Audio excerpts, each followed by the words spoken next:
Alright, so in this video we're going to be solving quadratics by the complete the square method. So for number 1 we're given x squared plus 8x plus 12 is equivalent to 0. Alright, so when solving quadratics by using factoring or by using the formula, it's standard to get a 0 on the right side and then plug everything into your formula or factor the left-hand side.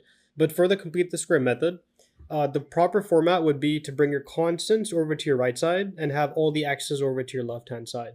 So if you take away 12 on both of your sides, that gives you an x squared plus 8x on the left-hand side. Let's leave a gap for the c term, and 0 minus 12 gives you a negative 12. Alright, so in this step, we have to complete the square, and what that phrase means is you want to add the b over 2 quantity squared on both of your sides of the equation, which in this case, the b term is an 8. Alright, so 8 divided by 2 would be what we have for b over 2. 8 divided by 2 gives you a 4, and if you add 4 squared on your left-hand side, 4 squared is a 16, so whatever happens on one side of the equation must also happen on the opposite side to maintain equality, and 4 squared is a 16. Alright, so leave the number unsquared on the left-hand side, but square the number on the right-hand side, and then from there we can combine the negative 12 and the 16 on the right-hand side, and that gives you a positive 4. And on the left-hand side we can factor this quadratic, and that gives you, it's a pattern, you bring down the x as is, and then bring down this symbol, which is a plus, and then bring down the 4, which is not squared yet, and then square the entire factor. Alright, so this plus symbol that we have between the x and the 4, that plus would correspond to the plus symbol that we have right over here, because we're always going to be adding the b over 2 squared term regardless of if the b term is negative or not. So why this works out, this pattern, let me show you guys on the right hand side over here. So this quadratic is x squared plus 8x plus 4 squared is a 16. Alright, so if you were to factor this quadratic, then you want to get two numbers that multiply to your c term, which is a 16, and adds to your b term, which is an 8. And these two numbers would be a 4 and a 4. Alright, so this quadratic factors up into x plus 4 times x plus 4, which would be, they're both the same factors, so it's going to be rewritten as x plus 4 quantity squared. Alright, and that's pretty much what we have right here. The step from here to here, yes, a shortcut to go from the first step to the second step, but the real logic is that we factored. We bypassed the factoring process by just using the shortcut of bringing down the x, the symbol between the x squared and the 8x, which is a positive symbol, and then we brought down the 4, which we did not square, and then the entire factor is being squared at the end. Once you get that formation, then all you do is solve this as a regular equation. To get rid of the squared term, you would square root both of your sides, and that gives you, these are inverse operations of each other, they cross out. The square root of 4, keep in mind that it's not just going to be a 2, it's positive or negative 2. Every time you take a square root of any number in quadratics, you have to put positive or negative of that number, and down comes the x plus 4 as is. Alright, so from there, to get the x by itself, to isolate the variable, we subtract away 4, and that gives you an x value of negative 4 plus or minus 2. And that would break up into two different solutions. The first one, x1 being negative 4 plus 2, and the second solution, x2 being negative 4 minus 2. Alright, in the first case, negative 4 plus 2 would be a negative 2, and in the second case, we have a negative 4 minus 2, which would be a negative 6. Alright, so number 1 was a basic form of completing the square. I just put it here as an introduction. Let's move on to some more complex quadratics, solving them using the complete the square method. So that takes us to number 2. Alright, so we're given for number 2 that x squared plus 16x is equivalent to, minus 22 is equivalent to 0. So again, the first step would be to bring over the constants to your right-hand side, and the variables should be remaining on the left-hand side. And we accomplish that by adding 22 on both of our sides. Alright, so that gives us a 22 on the right-hand side, and on the left remains an x squared plus 16x. and leave a gap for us to complete the square. So you want to add the b over 2 quantity squared on both of your sides to complete the square. And the b term in our case is a 16, and 16 divided by 2 would be an 8. Again, we would not square the number on the left-hand side, but we would square the number on the right-hand side, right? And 8 squared is a 64. That's all that happens in the second step. And then from there, so combine your two numbers on the right-hand side. 22 and 64 would be an 86. And then on the left-hand side, you would use your pattern. Again, bring down the x variable, and then bring down this symbol, which is a plus, and then that 8, bring that down, and then square the entire factor. It's just a shortcut for factoring this quadratic, and that's what it means to complete the square, that we have a perfect square trinomial. All right, so from there, you want to solve this as a regular equation. So the inverse of squaring would be square rooting both of your sides, which these cross out, and down comes your x plus 8 on the left-hand side. On the right, we have positive or negative radical 86. All right, so if you cannot square root the number, then try to simplify it as much as you can. I believe radical 86 would not be able to be simplified.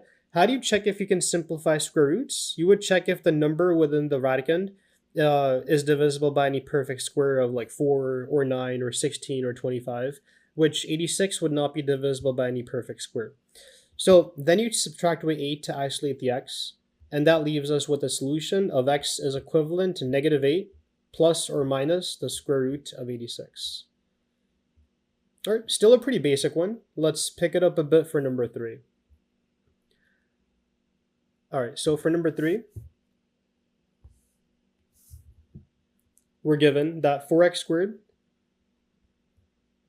plus 16x is equivalent to 65. All right, so we already have the proper format to complete the square, where the constants are on the right-hand side and the variables are on the left-hand side. But there's one problem with this. Whenever we complete the square, to use that process, we cannot have an a term other than 1. So since we have an a term of 4 over here, we have to somehow get that a term to be a 1. And we do that by dividing every single term by 4. All right, so again, if you ever use complete the square to solve your quadratic, the a term has to be a 1. And whether all the terms are divisible by the a term or not, you still have to divide everything by the a term to get the a term to be a 1. All right, so 4x squared divided by 4 would be 1x squared. And that was our motive, to get the a term to be a 1. 16x divided by 4 would be a 4x. And these are pretty convenient because both 4 and 16 are divisible by 4. But on the right-hand side, 65 is not divisible by 4, so just leave it as such.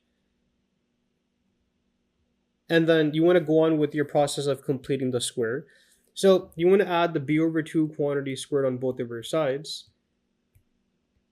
And if you add it, the b term is a 4, and 4 divided by 2 would be a 2. Right, so we add 2 squared over here. And again, to maintain equality, we add the same number on the right-hand side. And 2 squared is a 4, so let's go on ahead to add 4 on the right-hand side as well. And that's it. We then want to factor the left-hand side using our formation of bringing down the variable of x, bringing down this symbol, which is a plus. If this symbol was a minus, then we bring down a minus over here. But since we have a plus, the symbols correspond, because this symbol will always be a plus, since we're always adding the b over 2 squared. No matter if the b term is negative or not, we're always going to be adding the b over 2 squared. All right, so and then bring down the 2 as is, and then square the entire factor. And then let's combine these two numbers over here, 65 fourths plus 4, which 4, I'll combine these numbers on the right-hand side. So 65 over 4, plus we have a 4 over 1. So the LCD between these two fractions would be a 4. Let's multiply the top and the bottom of the second fraction by a 4 to get the LCD. And that gives us a 65 over 4, plus we have a 16 over 4. And then combine your numerators and maintain your denominator. 65 and 16 would be a, let's see, 81 fourths would be the sum of 65 fourths plus 4. Let me put an asterisk here to mark it off. So these two numbers combine into an 81 over 4. And then from there, you want to solve it as a regular equation. So the inverse of squaring some factor would be square rooting it. Let's square root both of our sides to get the x's by itself. And down comes your factor of x plus 2. And on the right-hand side, if you square root the top and the bottom of this fraction, the square root of 81 would be a 9. And don't forget the positive or negative symbol. So the square root of 81 is 9, and the square root of 4 would be a 2. And that's it. We then take away 2 on both of our sides, which we end up with the next value of negative 2 plus or minus 9 halves. All right, which can be broken up into two different solutions. The first one, x1, being negative 2 plus 9 halves. And the second solution, x2, being a negative 2 minus 9 halves. All right, so in the first case, 9 halves is a 4.5, right? So negative 2 plus 4.5 would be a 2.5, which is the same thing as 5 halves. So put it as a decimal or a fraction, same thing. And that's your first solution. And the second solution would be a negative 2 minus 4.5, which is a negative 6.5. And that's your second solution, which, if you want to leave it as a fraction, that would be a negative 13 halves. All right, so both forms are acceptable. Either leave it as a decimal or a fraction. And that would be it for number 3. What's different about number 3 that did not come up for number 1 and 2 is that the a term was not a 1. Right, so every time your a term is not a 1 and you're using this process to solve your quadratic, you want to get the a term to be a 1 by dividing every single term by the a term, and only then can we use this process of completing the square. All right, so which takes us to number 3. It's number 4. We have for number 4 a negative 7x is equivalent to 3x squared minus 1. All right, so let's get our setup first of getting all the x's over to one hand side on the left hand side, and then the constants over to our right hand side. Right, so, or let me in fact bring over the 7x by adding it, and then at the same time I'll bring over the negative 1 on the left hand side by adding it. All right, so now these x's cross out. We have a 1 on the left hand side. And on the right-hand side, we have a 3x squared plus 7x. And the negative 1 plus 1 cross out. All right, so again, we have on one side the x's. This time we have it on the right side. And then we have the constants on the left-hand side. It doesn't matter what side you put it, as long as everything, like all the x's are on one side and the constants are on the opposite side. All right, so from here, we would add the b over 2 squared. In our case, or rather, before that even, the a term is not a 1. So to get the a term to be a 1, you first have to divide everything by 3. All right, so now we have a 1/3 is equivalent to 3x squared divided by 3 is just x squared. And then we have a 7/3 x, 7x over 3 or 7/3 x. And we can now complete the square. Again, we cannot complete the square unless the a term is a 1, right? So that's what the step was from here to here. Okay, so now the b term is a 7/3, and let's complete the square by adding the b over 2 quantity squared on both of our sides. And in this case, our b term is a 7/3. So b over 2 would be 7/3 divided by 2. And a quick shortcut for dividing a fraction by a whole number would be to bring over the numerator, 7, and then multiply the two denominators of 3 and 2, and that gives you a 6. All right, so 7/3 divided by 2, meaning b over 2, would be a 7 over 6. And let's add that on both of our sides.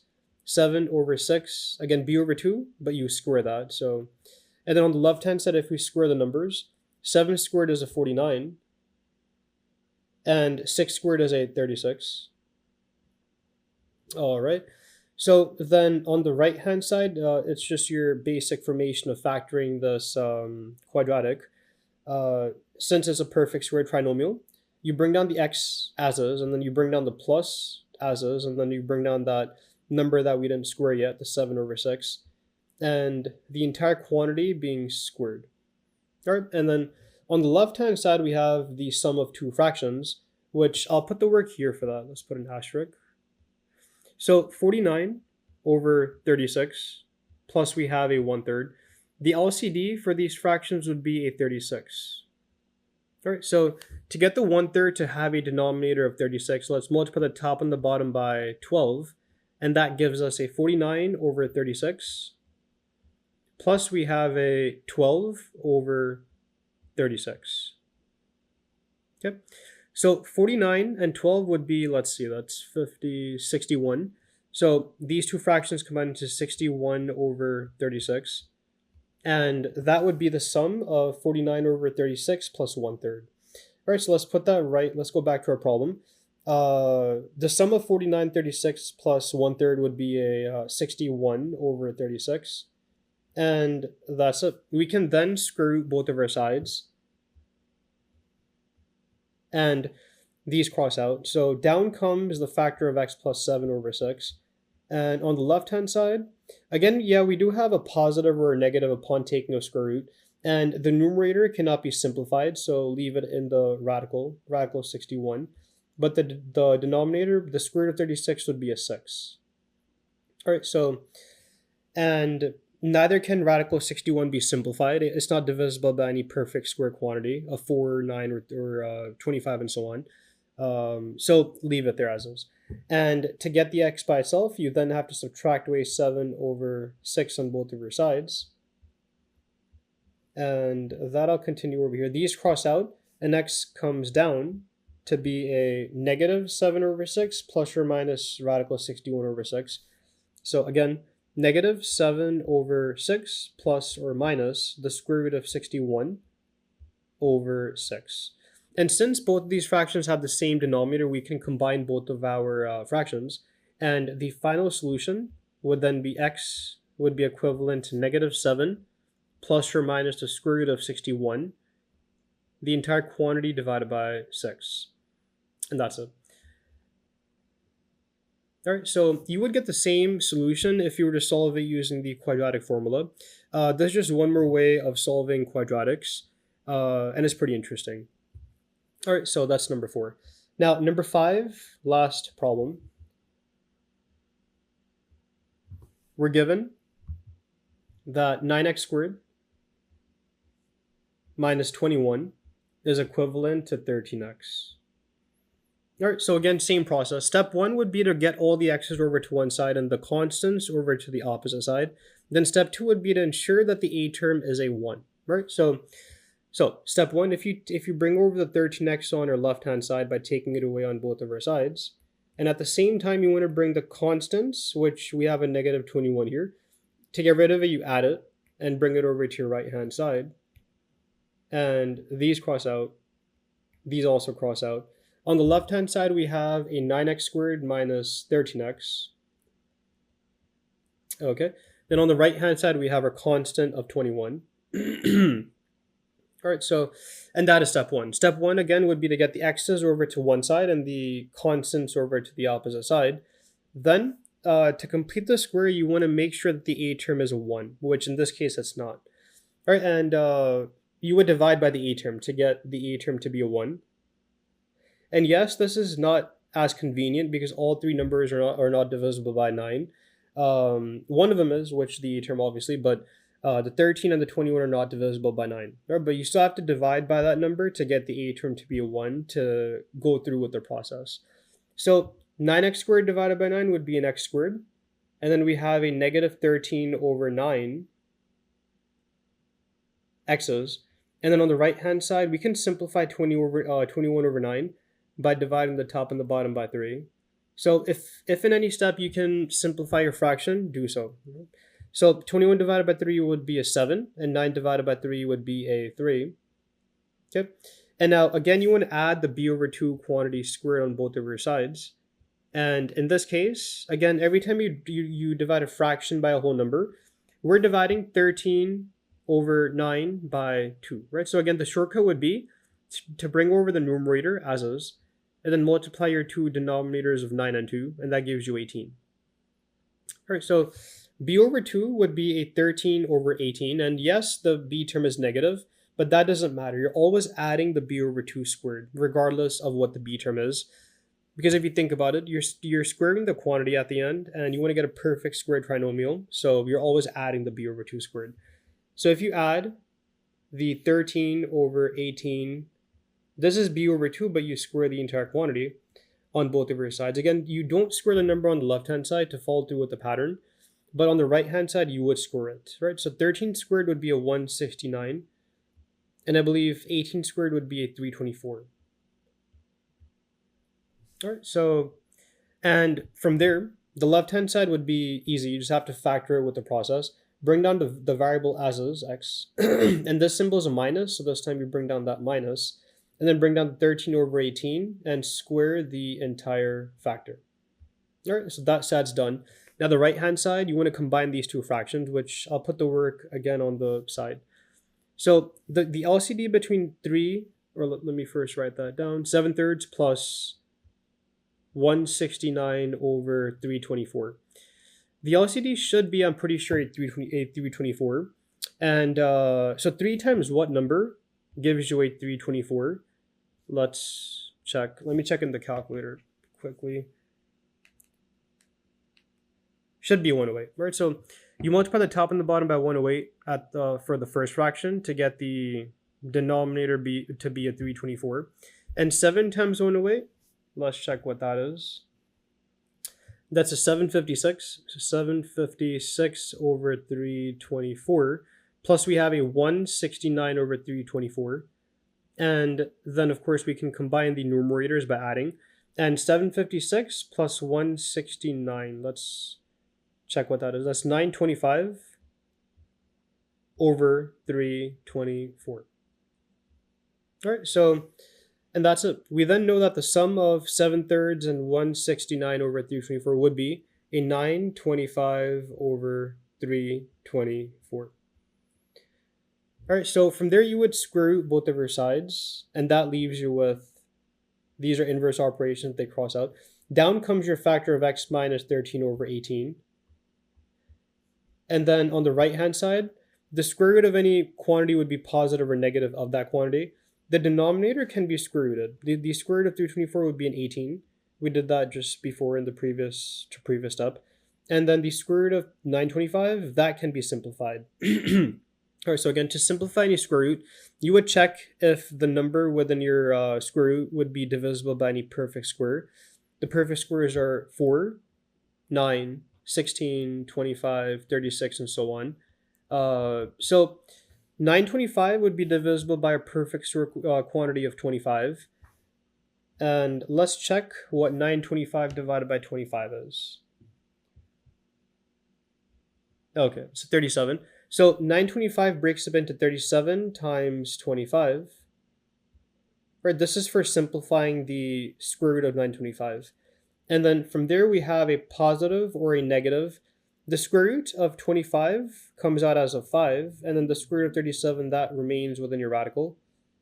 And again, that's the simplified version of the square root of 925. And at the bottom we have an 18, as is. And this is equivalent to x minus 13 over 18.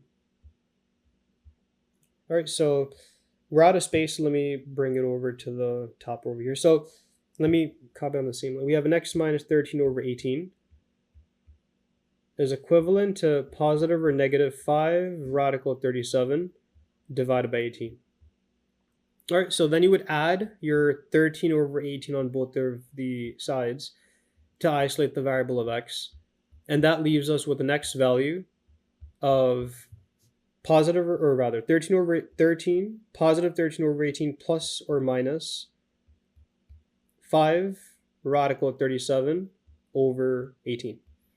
And again, both of these fractions have the same denominator, so we can combine them, right, into, let's put that over here, into x is equivalent to 13 plus or minus 5 radical 37 divided by 18.